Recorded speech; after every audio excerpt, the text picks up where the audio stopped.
제가 여러 차례 말씀드렸던 것처럼 요한계시록은 전체가 편지입니다. 그러니까 요한계시록 전체가 하나의 편지예요. 그 편지 안에, 하나의 편지 안에 7교회에 보내는 7개의 편지들이 또 따로 들어와 있습니다. 그래서 각각 다른 교회의 이름으로 보내는 편지들이지만 이 편지 전체가 하나의 편지이기 때문에 에베소 교회도 다른 교회의 이름으로 보낸 편지를 자기 교회에 보낸 편지로 읽어야 하고, 서머나 교회도 버가모 교회도 그 어떤 교회들도 다 자기 이름으로 보내진 편지가 아닌 다른 편지들도 하나의 동일한 편지로 읽어야 했습니다. 이 7교회의 이름들이 거론되는 순서들은 그 편지가 전달되는 지리적인 그런 상황을 염두에 두고 있긴 하지만 그 7교회에 보내는 편지의 내용들도 그 구조가 특별하게 배열되어 있습니다. 첫 번째 에베소 교회에 보내는 편지와 마지막 라오디게아 교회에 보내는 편지는 그 교회들의 심각한 잘못을 경고하고 있습니다. 그래서 심판을 면하고 영원한 생명에 이르기 위해 빨리 회개하도록 그렇게 촉구하고 있어요. 첫 번째, 마지막 그 2개의 편지는 그 심각한 잘못을 경고하고 회개를 촉구하고 있다면, 2번째 편지와 6번째 편지는 또 그 교회들에 대한 큰 칭찬이 있는 편지들입니다. 그래서 이 서머나 교회와 필라델피아 교회는 칭찬만 받는 교회들이에요. 그리고 나서 가운데 있는 세 교회들은 또 그 심각한 문제 때문에 경고를 받고 또 그들이 잘한 일에 대해서는 칭찬을 받고 있는, 그런 칭찬과 책망을 함께 받고 있는 버가모, 두아디라, 사도의 교회가 그렇게 소개되고 있어요. 칭찬만 받는 2 교회, 그 2 교회 앞과 뒤로, 그 교회 앞과 뒤로 심각한 문제 때문에 꾸중을 받고 경고를 받고 또 칭찬을 받고 있는 이런 교회의 모습들, 칭찬만 받는 교회를 문제가 있는 교회들이 감싸고 있는 이런 구조는 그 당시에 소아시아 7교회뿐만 아니라 예수 그리스도와 함께 시작된 하나님의 나라에 속한 모든 교회들이 이 땅에서 얼마나 궁핍한 상황에 있는지를 잘 보여줍니다. 그러니까 소아시아 7교회뿐만 아니라 그리스도의 모든 교회들이 세상으로부터 오는 심각한 도전과 유혹 아래 있고, 그로 인하여 때로는 심각한 위험한 죄에 빠지게 되는 그런 빈궁한 상황에 있는 교회들의 모습을 이 7교회 편지의 구조가 그대로 보여주고 있습니다. 그래서 소아시아 7교회에 보내는 편지는 또 그 교회들마다 칭찬과 경고로 주어지는 말씀들은 소아시아의 그 이름이 거론되는 그 교회들에 주시는 메시지에 지나는 것이 아니라 역사를 관통하여 존재하는 모든 교회들에게 주는 칭찬일 수 있고 심각한 경고일 수가 있습니다. 그래서 이 7교회에 보내는 편지를 읽으면서 오늘날 교회들, 그리고 우리 교회도 하나님이 우리 교회에 주시는 칭찬이 무엇인지, 또 하나님이 우리 교회에 주시는 심각한 경고가 어떤 것인지 살펴볼 필요가 있습니다. 오늘은 에베소 교회에 주시는 칭찬과 경고가 무엇인지 살펴보고 그것이 오늘 우리 교회에는 어떤 의미가 있는지 생각해 보도록 하겠습니다. 1절부터 3절 함께 보실까요? 같이 읽어보겠습니다. 에베소 교회의 사자에게 편지하라. 오른손에 있는 7뼈를 붙잡고 7 금촛대 사이를 거니시는 이가 이르시되 내가 내 행위와 수고와 내 인내를 알고 또 악한 자들을 용납하지 아니한 것과 자칭 사도라 하되 아닌 자들을 시험하여 그의 거짓된 것을 내가 드러낸 것과 내 이름을 위하여 견디고 게으르지 아니한 것을 아노라. 오른손의 7뼈를 붙잡고 7 금촛대 사이를 거니시는 주님은 교회 가운데 임재하시는 주님을 가리킵니다. 주님께서 교회의 사자들, 교회를 굳건히 붙드시고 교회 가운데 임재하고 계시다는 표현이에요. 교회 가운데 임재하시는 주님은 교회에서 일어나는 모든 일들을 어떻게 해요? 속속들이 다 알고 계십니다. 그래서 내가 내 행위를 안다, 그렇게 말씀하시는 거죠. 주님께서는 에베소 교회의 행위를 아시고 그 에베소 교회의 행위, 일들이 수고와 인내를 통한 것임을 말씀합니다. 아주 수고로운 일들이었고 인내가 없이는 할 수 없는 에베소 교회의 일들을 알고 있다고 말씀하시는 거예요. 칭찬이죠. 예. 제가 질문하면 어떻게 답해야 할지 항상 불안한데, 예. 그렇죠. 칭찬입니다. 에베소 교회를 칭찬하고 있어요. 어떤 수고를 했는지가 2절 하반절에 나오고 있어요. 악한 자들을 용납하지 않고 거짓된 사도들을 시험하여 그들의 거짓된 것을 드러낸 수고를 하였습니다. 그 수고는 참으로 인내가 필요한 일이었어요. 그래서 3절에 그 인내를 설명하면서 내가 참고 내 이름을 위하여 견디고 게으르지 않았다, 그렇게 말씀합니다. 에베소라는 도시는요, 그 당시 소아시아 지역에서 가장 큰 도시였습니다. 그래서 행정 중심지였어요. 그렇게 로마의 이 소아시아 지역의 행정 중심지이다 보니까 에베소 교회는 특별히 황제 숭배가 다른 도시보다 더 호황을 누리고 있던 황제 숭배의 수호자라는 이름을 얻을 정도로 그렇게 황제 숭배가 성행했습니다. 당연히 그리스도인들은 황제 숭배에 참여하지 않았겠지요. 그래서 분명히 큰 어려움, 큰 공경, 경제적 피해도 감당해야 했을 것입니다. 계시록 13장에 짐승의 수 666을 받지 않으면 매매를 하지 못하게 한다는 것처럼 그들은 그런 상황에 있었을 거예요. 황제 숭배에 참여하지 않은 그들은 심각한 경제적, 사회적 그런 도전에 직면해 있었을 것입니다. 유대인들의 비난도 만만치 않았습니다. 에베소는 상당히 큰 유대 공동체가 있었습니다. 왜냐하면 소아시아 지역에서 가장 큰 활성화된 도시였으니까요. 바울이 3달 동안 그 에베소 지역에서 말씀을 가르치는데 유대인들이 모이는 회당에 들어가서 가르쳤어요. 그런데 그곳에서 그 3달 동안 바울을 비방하는 유대인들이 득세하게 되자 더 이상 회당에서 가르치지 못하게 됩니다. 어떻게 해요? 회당을 나와서 티란누스, 우리말로는 두란노라고 번역이 되어 있는데요. 그 에베소 지역의 유명한 철학자였습니다.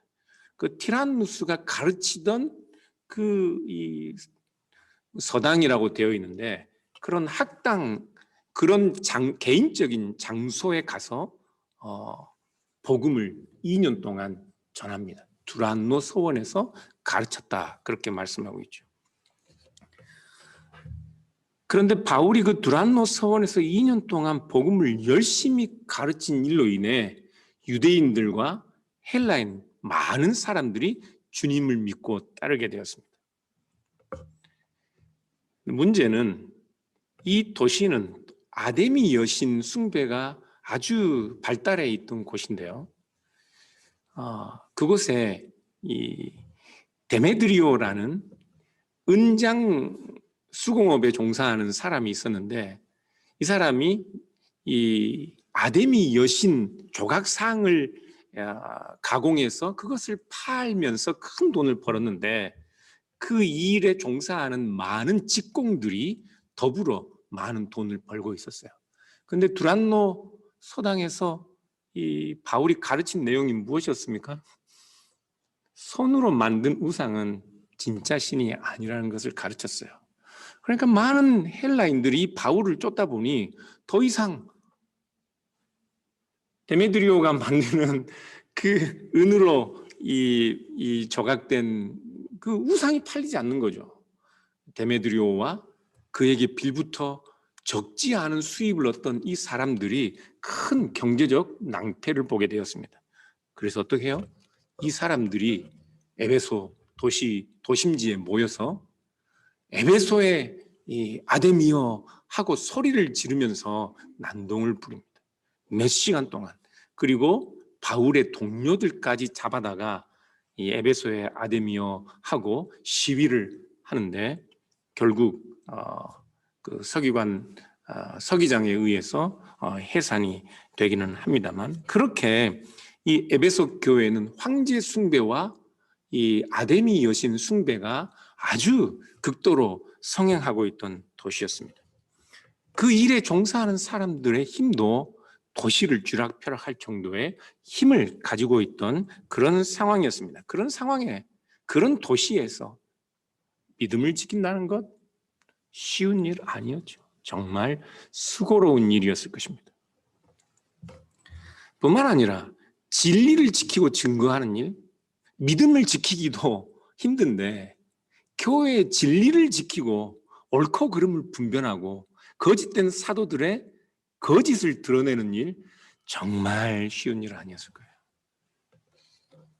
에베소 교회는 그 지역에서 가장 큰 도시이고 발달한 도시다 보니까, 그리고 그 지역에서 에베소 교회는 또 급성장하는 교회, 바울이 직접 사역을 하고 있었으니까요.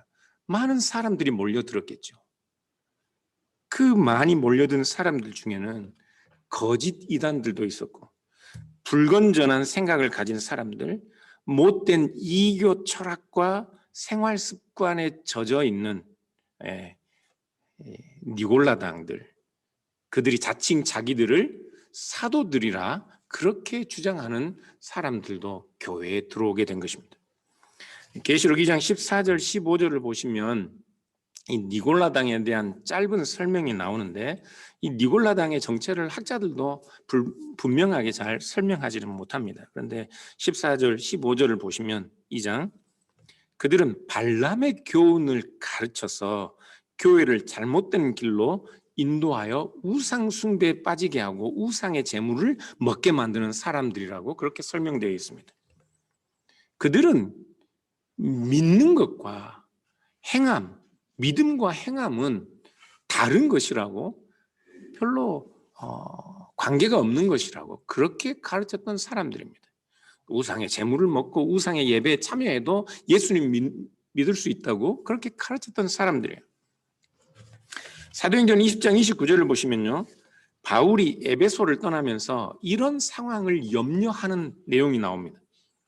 사도행전 20장 29절 제가 읽어보면, 내가 떠난 후에 흉악한 이리가 너희에게 들어와서 그 양떼를 아끼지 아니하며 또한 너희 중에서도 제자들을 끌어 자기를 쫓게 하려고 어그러진 말을 하는 사람들이 일어날 줄을 내가 아노니. 이런 일들이 지금 에베소 교회에 일어나고 있는 것입니다. 그런데 이런 상황에서 에베소 교회는 예수 그리스도에 대한 참된 복음, 그리스도의 복음의 참된 진리를 지키기 위해 수고하였습니다.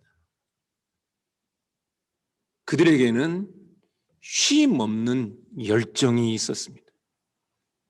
결코 그 일에 게으르지 않았습니다.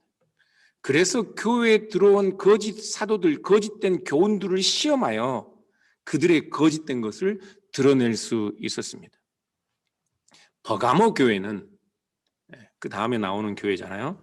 이런 니골라당의 교훈을 따르는 사람들 때문에 주님께 심각한 경고를 받고 있는데, 에베소 교회는 오히려 이 일로 인하여 칭찬을 받고 있어요. 니골라당 거짓 사도들의 잘못을 밝히 드러낸 사람들이죠. 그 일이 결코 쉬운 일이 아니었음에도 말입니다.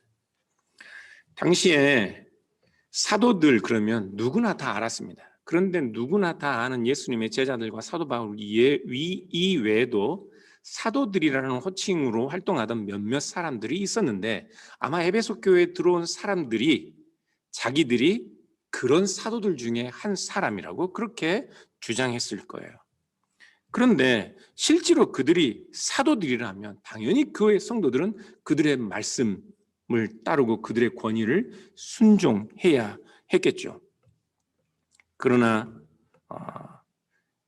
그들의 잘못된 교훈 때문에 교회는 자칫 심각한 파멸에 이를 수 있는 그런 상황이었을 것입니다.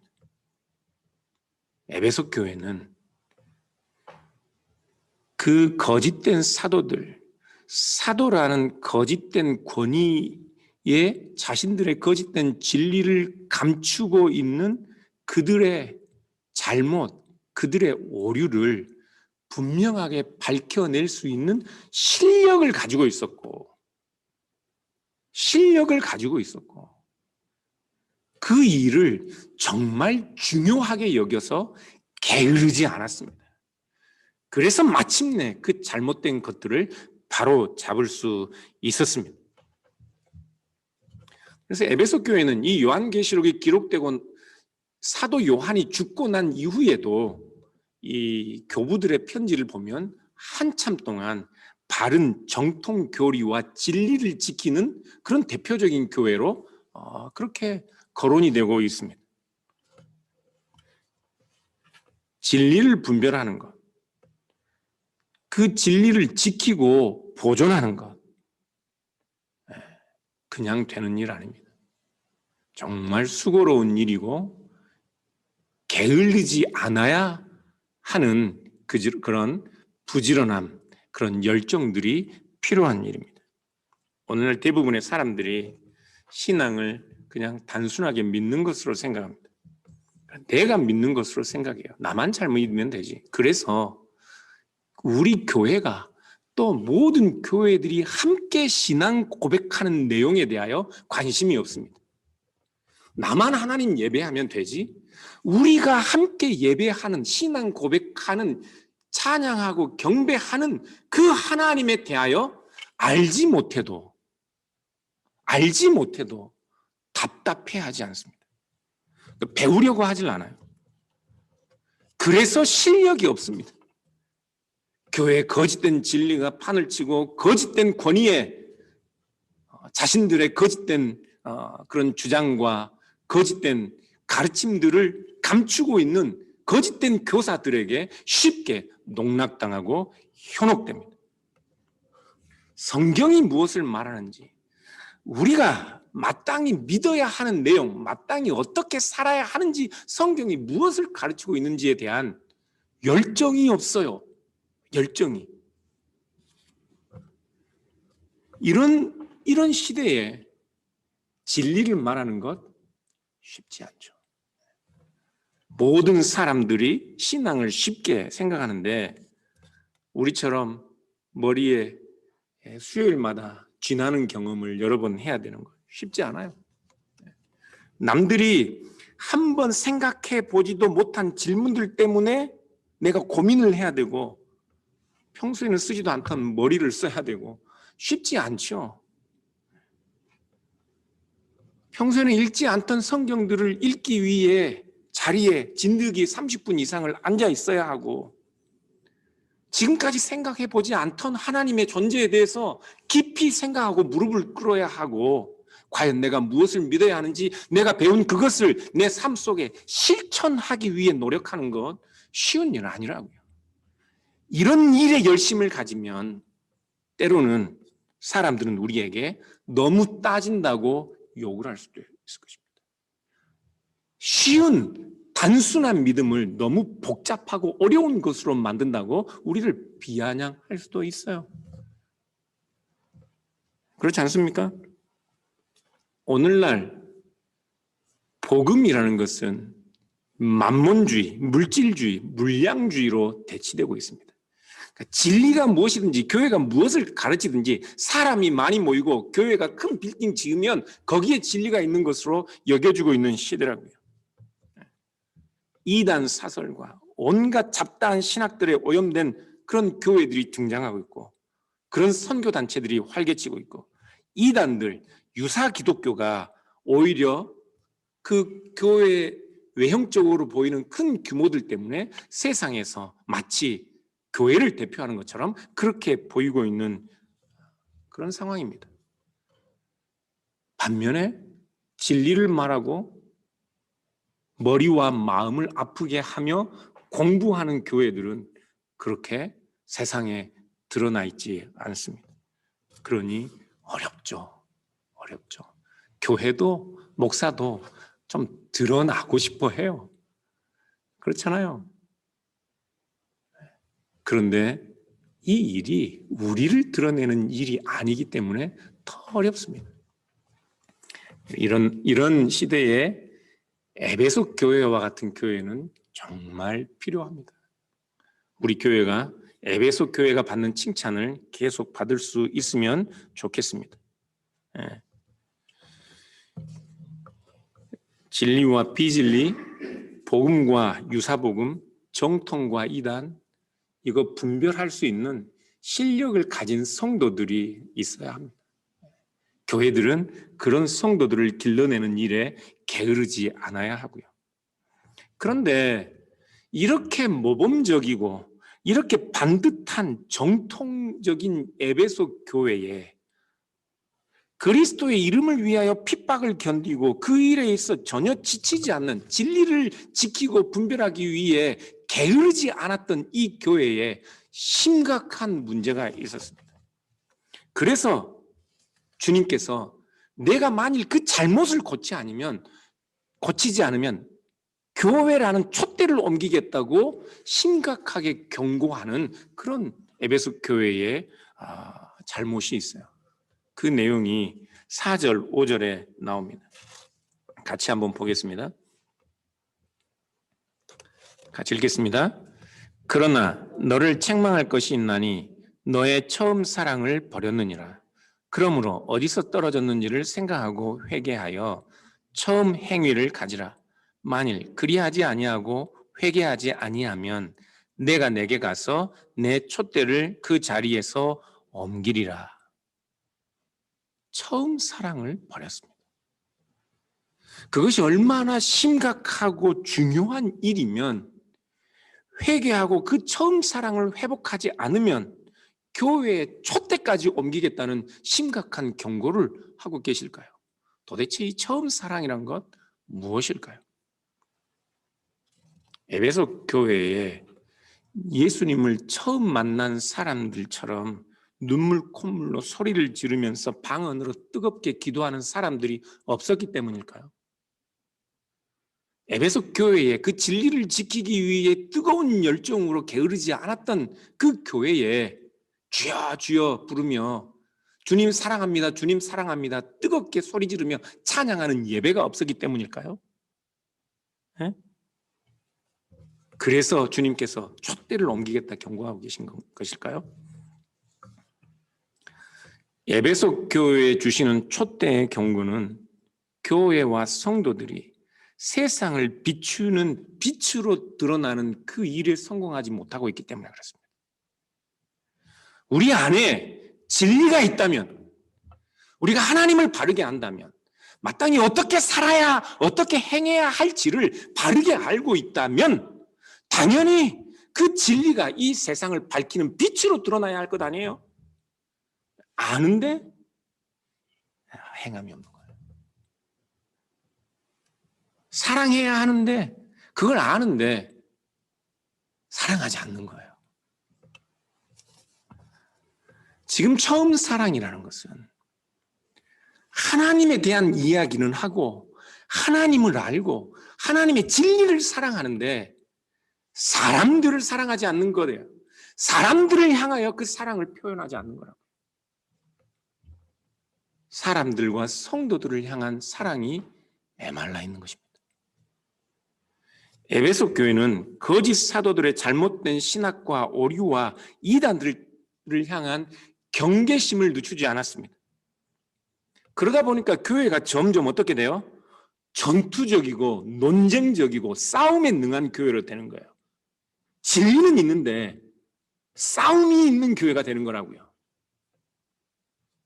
거짓을 분별하고 옳고 그름에 대한 치열한 싸움이 성도들을 향한 마음까지도 냉소적이고 싸늘하게 만들어 버렸습니다. 옳고 그름에 대한 싸움이 성도들에 대한 믿음으로 바뀌어 버렸다고요. 마태복음 24장 9절부터 12절까지 보시면 예수님은 이런 상황을 미리 예언하고 계십니다. 9절부터 12절 마태복음 24장 제가 읽어볼게요. 그때 사람들이 너희를 환난에 넘겨주겠으며 너희를 죽이리니 너희가 내 이름 때문에 모든 민족에게 미움을 받으리라. 그때 많은 사람이 실족하게 되어 서로 잡아주고 서로 미워하겠으며 거짓 선지자가 많이 일어나 많은 사람을 미혹하겠으며 불법이 성함으로 사랑이 식어지리라.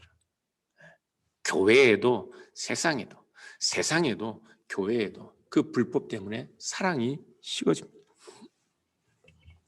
우리는 교회가 지키기 위해 싸워야 하는 순수한 복음, 그것은 하나님을 향한 사랑이라고 생각하고 하나님에 관한, 하나님을 위한 헌신이라고 생각하지만 내 이웃을 향한, 내 형제를 향한, 사람들을 향한 사랑이라고 생각하지는 않습니다. 그래서 하나님에게 나의 게으름과 소홀함은 내가 참고 견디지 못하는데 내 형제와 이웃과 사람들을 싸늘하게 대하고 그들을 냉대하는 것은 아무런 양심의 가책이 없어요. 그것이 내 신앙과는 별개의 것이라고 생각한다고요. 에베소 교회는 그런 상황 가운데 있었습니다. 성경은 하나님 사랑과 이웃 사랑을 구분하기는 해도 그것을 따로 떼어서 다른 것이라 말하지는 않습니다. 하나님을 사랑하면 반드시 이웃을 사랑하는 것이고 이웃 사랑하는 것은 하나님을 사랑하는 것의 다른 편에서 보는 다른 면인 거예요. 따로 있지 않습니다. 성도들을 사랑하는 것, 이웃을 사랑하는 것, 사람들을 사랑하는 것, 그것은 여러분이 그리스도의 제자됨의 증거입니다. 예수님 그렇게 실제로 말씀하셨어요. 요한계시록을 기록한 요한 사도는 사랑의 사도입니다. 사랑의 사도, 하나님뿐만 아니라 이웃사랑, 형제사랑, 사람을 향한 사랑들을 구구절절하게 늘어놓던 사도예요. 요한복음 13장 34절 35절은 예수님께서 이런 말씀을 하셔요. 새 계명을 너희에게 주노니 서로 사랑하라. 내가 너희를 사랑한 것 같이 너희도 서로 사랑하라. 너희가 서로 사랑하면 바로 그 사랑으로 인해 모든 사람이 너희가 내 제자인 줄 알리라. 사랑하지 않으면, 사람들을 사랑하지 않으면 여러분들이 아무리 하나님 이름 많이 불러도 여러분들은 광신자나 맹신자처럼 보이지 그리스도의 제자처럼은 보이지 않는다고요. 이 세상을 밝히는 하나님 성전의 촛대처럼 그렇게 그 역할을 하지 못하는 것입니다. 사랑이 없으면. 그래서 주님께서 그 심각한 경고를 하는 거예요. 요한일서 3장 7절부터 15절을 같이 좀 보겠습니다. 신약성경 391쪽입니다. 신약성경 391쪽. 요한일서 3장 7절부터 11절 그리고 14절 15절 그렇게 읽겠습니다. 같이 읽겠습니다. 7절부터 자녀들아 아무도 너희를 미혹하지 못하게 하라. 의를 행하는 자는 그의 의로우심과 같이 의롭고 죄를 짓는 자는 마귀에 속하나니 마귀는 처음부터 범죄함이라. 하나님의 아들이 나타나신 것은 마귀의 일을 멸하려 하심이라. 하나님께로부터 난 자마다 죄를 짓지 아니하나니 이는 하나님의 씨가 그의 속에 거함이요 그도 범죄하지 못하는 것은 하나님께로부터 났음이라. 이러므로 하나님의 자녀들과 마귀의 자녀들이 드러나나니 무릇 의를 행하지 아니하는 자나 또는 그 형제를 사랑하지 아니하는 자는 하나님께 속하지 아니하니라. 11절 우리는 서로 사랑할지니 이는 너희가 처음부터 들은 소식이라. 처음 사랑은 우리가 처음부터 들은 소식이라고요. 처음이란 말은 단순히 시간적으로 맨 처음만을 말하는 것이 아니라 가장 중요한, 가장 근본적인 그 사랑을 말씀하는 것입니다. 그 가장 중요한 성도들의 선한 열매, 그것을 포기하고 있는 거예요. 14절 우리는 형제를 사랑함으로 사망에서 옮겨 생명으로 들어간 줄을 알거니와 사랑하지 아니하는 자는 사망에 머물러 있느니라. 15절 그 형제를 미워하는 자마다 살인하는 자니 살인하는 자마다 영생이 그 속에 거하지 아니하는 것을 너희가 아는 바라. 그래서 이 가장 중요한 형제 사랑에 실패한 에베소 교회를 향하여 그들이 아무리 진리를 굳건히 지르고 그 수고와 인내와 참고 견딤이 아무리 컸어도 주님께서는 이 사랑에 실패하면 너희의 초는 꺼진 것과 다름이 없다 말씀하시는 거예요. 그러니 사랑하는 여러분, 사랑하지 않을 수 있겠습니까? 하나님의 이름을 부르며 사랑하지 않을 수 있겠냐고요. 사랑하는 것 선택사항이 아닙니다. 물론 교회에서 진리를 지키고 옳고 그름을 분별하는 것 중요합니다. 중요해요. 정말 중요합니다. 포기해서는 안 됩니다. 여기서 처음 사랑을 버렸기 때문에 그것 때문에 주님께서 네 촛대를 옮긴다. 그러니까 처음 사랑보다 진리를 지키는 것 중요하지 않다고 그런 말씀이 아니에요. 정말 중요합니다. 그런데 진리에 대한 열심이 있다면 반드시 이 사랑 해야 하는 거예요. 이 사랑이 우리가 하나님 성전의 촛대라는 증거라고요. 이 사랑이 우리가 그리스도의 제자라는 증거입니다. 6절을 보시면 오직 너에게 이것이 있으니 니골라당의 행위를 미워하는도다. 그래 나도 그것을 미워한다 말씀하죠. 니골라당의 행위는 뭡니까? 믿는 것과 행하는 것 중요하지 않다고 가르치는 사람들입니다. 예수님 믿는 그 믿음이 중요하지 내가 그 믿음대로 사는 것 중요하지 않다. 그러니까 예수님 믿어도 아데미 여신의 제의에 참여하고 황제 숭배에 참여해도 좋다 가르치는 사람들이라고요. 믿음과 행위가 서로 다른 것처럼 가르치는 사람들. 너희에게 그것이 있다. 그런데 너희가 지금 믿는 그 믿음, 너희가 지키는 그 진리가 너희에게 무엇을 요구하고 있니? 형제를 사랑하는 것을 요구하고 있지 않니? 나도 너희가 지키는 그 진리와 너희들이 행하는 그것이 서로 떨어져 있는 다른 것처럼 움직이는 이것 나도 싫어한다. 너희가 니골라당의 행위를 미워하지만 실제로 너희도 니골라당처럼 너희들이 믿는 것과 너희들이 행하는 것을 다르게 하고 있다. 나도 이것을 미워한다 말씀하는 거예요. 사랑하는 여러분, 서로 사랑하십시오. 쉬운 일 아닌 거 압니다. 그래도 해야 됩니다. 생각해 보세요. 여러분들 자식들을 얼마나 사랑하셔요? 네? 사랑하시잖아요. 그러니까 사랑하니까 어떻게 해요? 아무리 못된 짓을 해도 사랑을 포기하진 않잖아요. 아무리 많은 실수를 하고 잘못을 해도 사랑하는 것을 포기하진 않잖아요. 기다려주잖아요. 그렇지 않습니까? 여러분이 기대한 것들이 여러분에게 오지 않아도 어떻게 해요? 참아주잖아요. 용서하잖아요. 누가 먼저 손 내밀어요? 사랑하는 여러분이 먼저 손을 내밀잖아요. 네? 사랑하니까요. 성경은 그것을 우리에게 요구하고 있는 겁니다. 그것이 너희가 그리스도의 제자된 증거다 말씀하는 거예요. 그것이 너희가 저 낙원에 있는 생명나무의 열매를 먹는 방법이다 말씀하는 것이라고. 사랑하십시오. 사랑하십시오.